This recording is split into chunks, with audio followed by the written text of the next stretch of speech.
Hey friends, what's up? Ash here, welcome back to Gents. Hope you're doing well. We've got some big new fragrances coming out, including a new Aventus, a new Invictus, and a new Boss Bottled. But that's not all. There's also a new Issey, a new Hawas, and a couple other little things that we need to talk about, including a new Louis Vuitton, which is actually an old Louis Vuitton. Most of this information I'm pulling from myfragranceofficial.com, which I have linked in the description below, and also Scent Advice had some of the info that I'm gonna share with you, so again, linked in the description below. And as a complete aside, there's also this, which is new.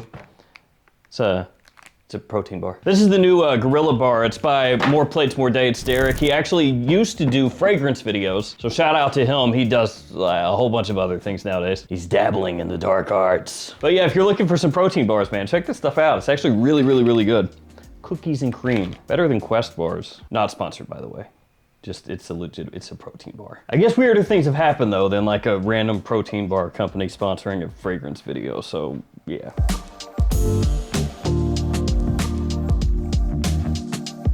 What do we want to talk about first? Let's talk about the Invictus first. So this is Invictus Aqua 2025. Put that in your pipe and smoke it. How many different times can Rabanne make Invictus Aqua over again? It's unlimited.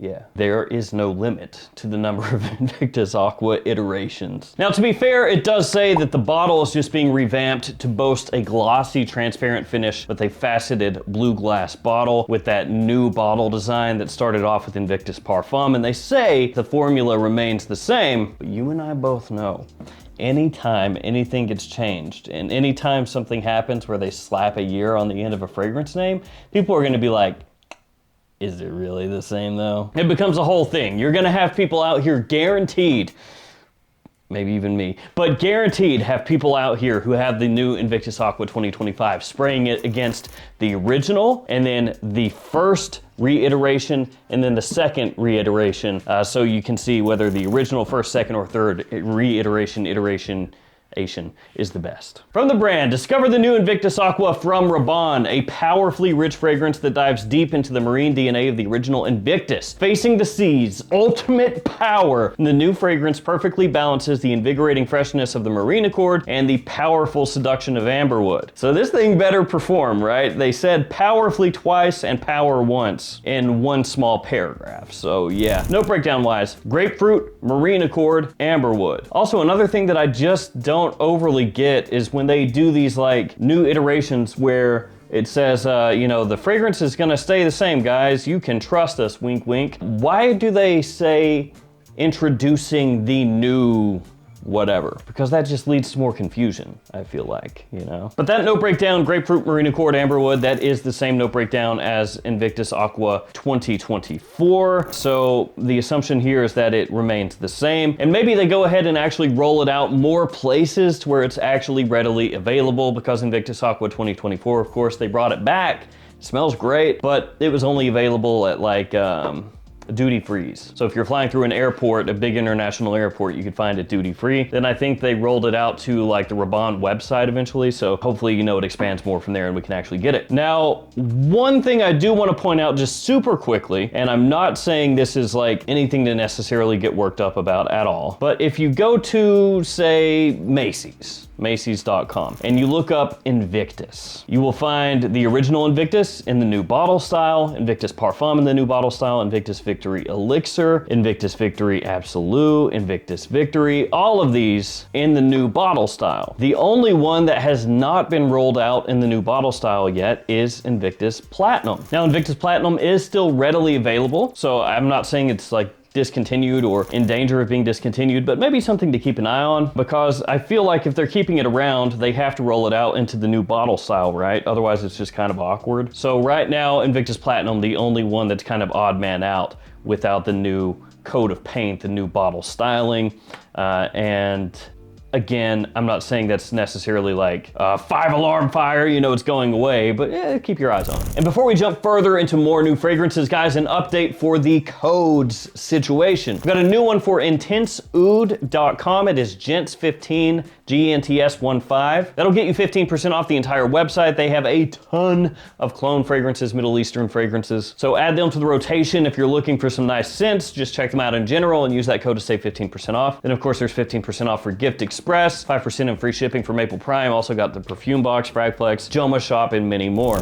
Hey, it's me from the future. After I got done filming the This Week in Fragrance video, another scent was announced, and it's a pretty big one. Yes, Versace is giving us a new fragrance, and not just any new fragrance, a new one in the Man Eau Fraiche line, which for those of you who remember, used to be the Versace Man line, and then Man Eau Fraiche was a flanker, and they discontinued the original Versace Man. So, yeah. But they decided 2025, that's the year Versace Man Eau Fraiche gets a new flanker, which is really saying something because that one came out in 2006. So we were 1 year away from its 20th anniversary before the first flanker was released. Oh, by the way, I don't know how many of you saw this, but a little while back in April, actually, Prada purchased Versace. The deal is not officially closed until the later half of this year, but yeah, Prada is buying Versace, so we'll have to see how that shakes out as far as the fragrances goes. Maybe a big change, maybe no change, who knows, but we'll see. Let me know what you think about that as well. If Versace is gonna get more flankers, less flankers, if their style stays the same as far as the scents they're releasing, or if it changes. Yeah, it's a little bit up in the air until we see, I guess, but let's talk about this new flanker, Versace Man Eau Fraiche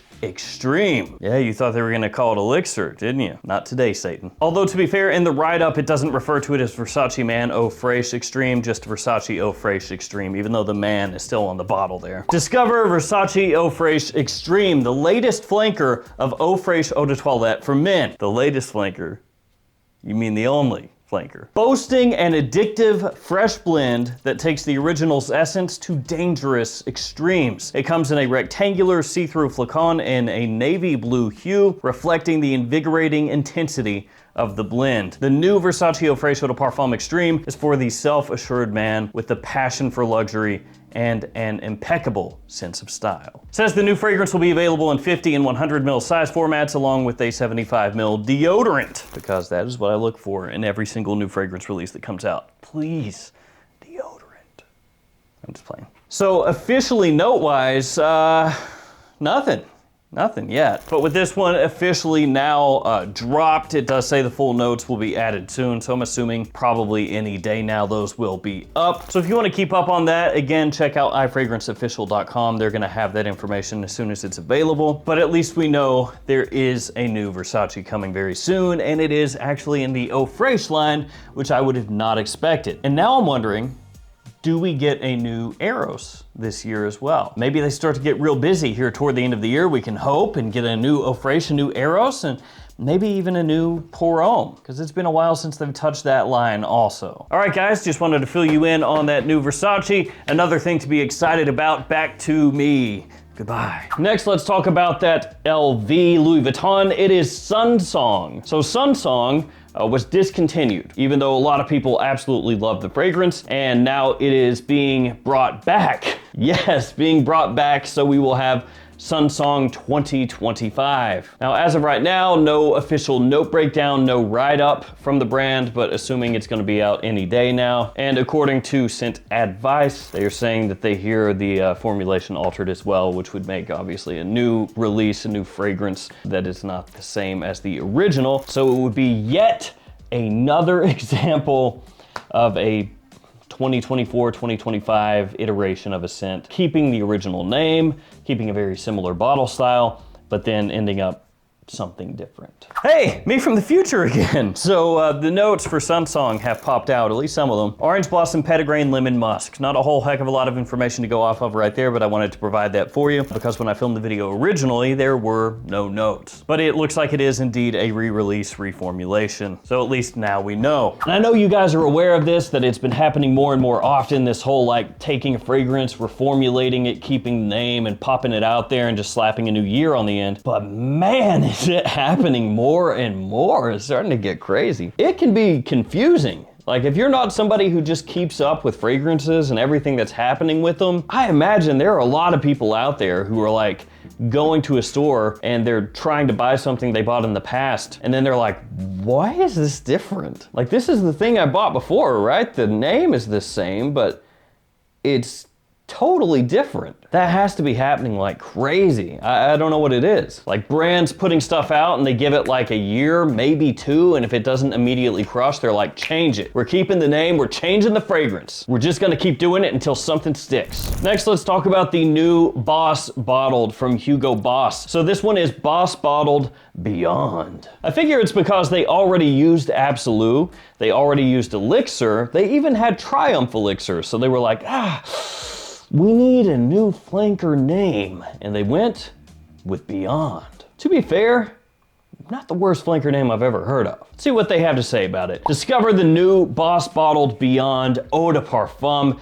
a premium flanker of the renowned Boss Bottled collection. Premium flanker, that's the future right there. And actually looking at the bottle, it does look different. It's like the familiar shape, but the styling is a little different. The cap, the bottle itself, even has like a little leatherette piece, looks like, that wraps around the cap. Anyway, back to the fragrance. The new fragrance celebrates contrasts through a sensual, long-lasting blend, utilizing the refreshing, energizing burst of ginger when it meets the alluring elegance of leather. A robust duo that evokes a sense of success and motivation. So the note breakdown, unfortunately, very simple and once again, kind of boring. Ginger, leather, woods. I know that you guys are sick of hearing it, I'm sick of saying it, but I hate 3-note note breakdowns, guys. It just does come across very lazy. Now, that being said, just a simple 3-note note breakdown does not mean anything as far as how good the fragrance smells. And it looks like they're leaning into, obviously, the leather aspect here, this more masculine lean that a lot of the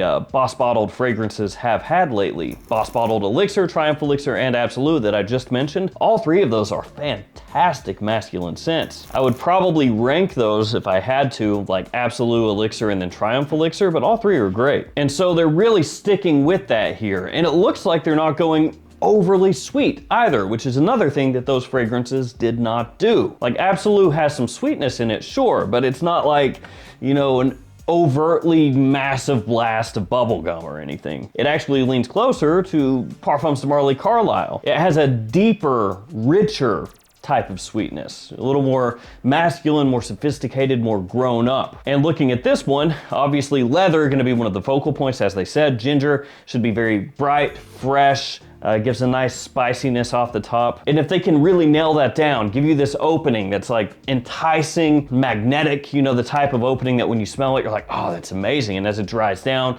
leather and woods come out. Keep it in that same kind of higher end echelon that Boss Bottled has been approaching lately, and give you something that has designer sensibilities and wearability, but, you know, tiptoes ever so slightly. If they pull that off, then this will be awesome. And I'm really hopeful that it will be, because they've gone out of their way here to give a little bit of a redecoration, restyling to the presentation, and they themselves are saying that it is a premium flanker. The only drawback of that, I would imagine, is it's probably gonna have a more premium price, so. And I do wanna say, to be fair to Hugo Boss, it does say on iFragrance's website, full notes will be added soon. So there is that possibility that as this fragrance releases, it may end up having, like the other Boss Bottled fragrances, 6 notes instead of 3, which, look, I'm not gonna complain. If they give me 6 notes, I'm okay with it. Next up, let's talk about the new Hawas, and then we'll get to the new Aventus. So this one is obviously from Rasasi. It's called Hawas Eclat. Eclat. Interestingly enough, they also have Hawas Pink, which this is not. Hawas Pink is a like neon pink bottle. This one is more of like a peach color. So they're really trying to fill out that Hawas line. And I've talked about this a couple times as well in the past, how for Rasasi, Hawas is like their Club de Nuit, right? And so it makes sense now that they're trying to get more into releasing more fragrances, I guess capture more market share. This is really the fragrance line that they're using to lead the charge, but they do need to, I feel like, come out with more stuff, just because There are some fragrance cologne houses come out with like a new fragrance every day, it feels like. But I guess you could say quality is better than quantity. So here is the write-up. The fragrance, delicate, seductive, and hard to resist. It's a contemporary tribute to femininity. It's a striking feminine blend that combines fruity freshness, soft florals, and magnetic seduction, crafted for the sophisticated woman who wishes to leave behind a long-lasting impression. It leaves a soft aura,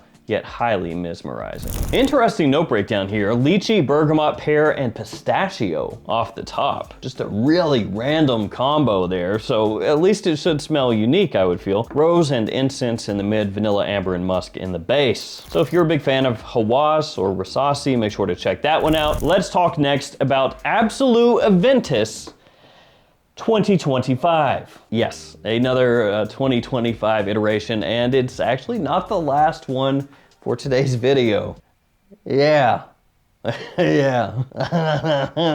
So let's go ahead and read about Absolu Aventus here. It's in a new bottle design and new sizes, 50 and 100 ml. If you will remember, when Absolu Aventus first dropped, it was 75 mils. And not to get too far into the weeds with Creed, but they have changed up their bottle sizing. Used to be 75 mils was what now is 50 mils, and they had 120 mils, which is now 100. So they basically shrank the sizes a number of years ago. But that 75 ml that they had Absolu Aventus in, that's what used to be, what'd that be? Like not their smaller size, they're mid-size. Because they had a 30 ml that was even smaller. Introducing Absolu Aventus, the highly sought after seductive flanker of the timeless Aventus line. The name of the fragrance is directly taken from the Latin term absolvere, to liberate or to redeem. Swinging between zesty citrus fruits and the fiery undertone of woods, the succulent fruity notes merge with the seductive aroma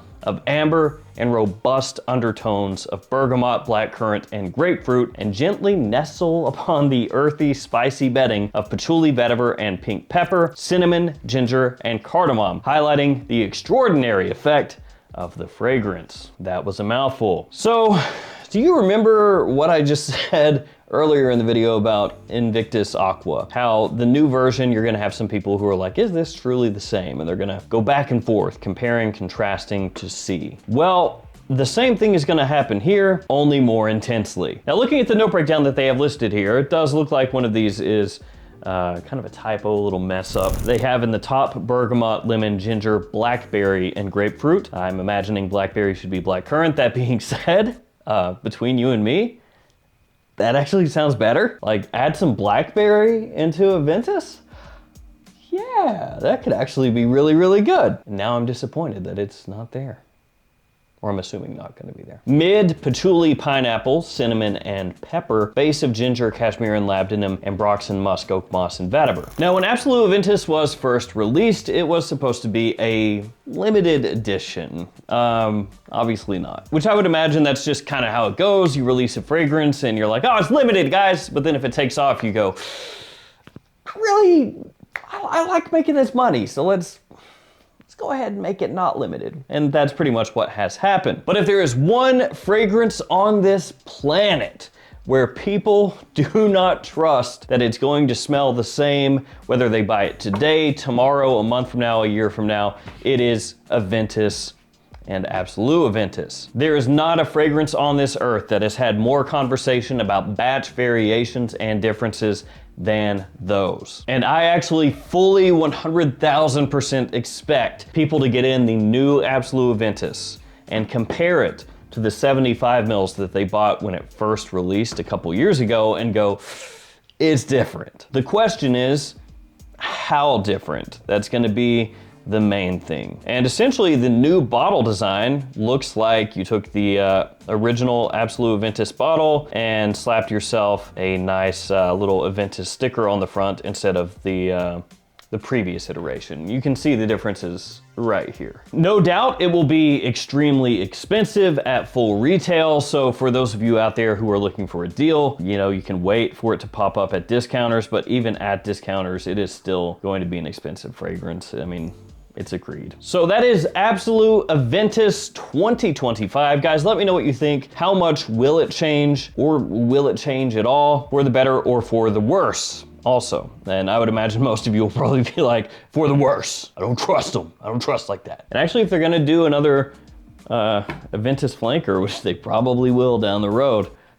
that blackberry sounds pretty good, man. Put that in there. Let's do another 2025 iteration. This is Kenzo Jungle Homme Eau de Toilette. Now, I actually really enjoy the original Jungle. Came out in 98. Fantastic scent. It definitely smells of the time, like it's got some similarities to some other things that were coming out around that time frame, but it has a really nice warm spiciness. It's great woodiness to it as well. Very masculine smelling, solid scent, and a lot of times you can find it for cheap. It will appeal more to guys like middle-aged and older, to be fair, but it smells good. And you would think maybe Kenzo is gonna go ahead and modernize Kenzo Jungle Homme. A lot of brands have been doing that, kind of taking something that is a little bit of a classic and then putting a contemporary twist on it, you know, bringing it up to speed, you could say. But for better or worse, they are changing the bottle, and that's pretty much it, according to Kenzo. As they say, a timeless scent in a fresh new form. Same fragrance redesigned for today.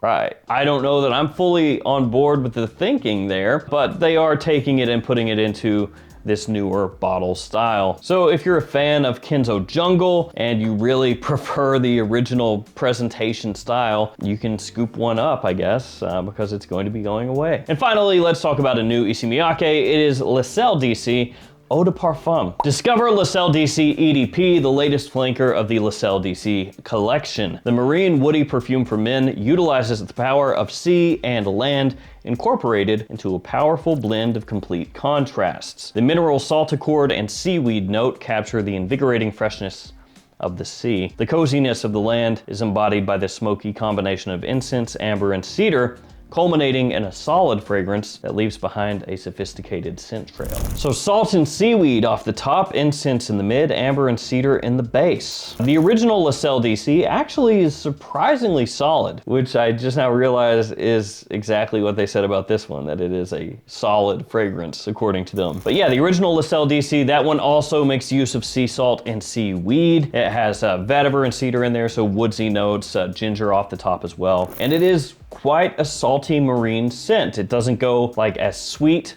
as a lot of fragrances are nowadays, even fresher fragrances, a lot of them very sweet. It's not too overly aggressive, talking about the original Sel D'Issey. Pretty easy to wear, nice, cozy, clean. And the note breakdown of the new one is pretty similar, really. The main difference looks like it is the amber and the incense. I'll have to see exactly how well the amber and incense from the new one meld with the previous fragrance notes, the original fragrances notes. But to be fair, Issey Miyake has done this in the past, like the original Sel D'Issey, citrusy, woodsy, the yuzu. A lot of people really you know, remember it for that. And they had flankers that came out down the road after that one that kind of followed a similar blueprint to this that worked really well. So if you're a fan of Sel D'Issey, you've got a new one coming down the road. It looks like it's going to be a little bit more probably like spring, fall type of scent that you could also pull off potentially during the summer and winter as well. But it kind of reads like it's going to be one of those transitional period fragrances. So there we go, guys. There is an update on some of the upcoming new releases that we have to look forward to. Let me know which one you're looking forward to the most out of that whole bunch. For me, tentatively, the Aventus, just because I want to see how different it is. Like, I'm morbidly curious, but my wallet's not really looking forward to that. And then outside of that, the one I'm definitely looking forward to the most is that Boss. Boss Bottled has been on a roll. They've put out some sick stuff, and I really want them to keep that up because that one has slowly become one of the fragrance lines that I look forward to the most. It's like, a new Boss Bottled? Yeah, that could be good, yeah. Especially after Absolu. So there we go, guys. Thank you for hanging with me. Let me know which one you're looking forward to the most. Stay safe out there, guys. Take care of yourselves. See you tomorrow with another fragrance video. See you guys.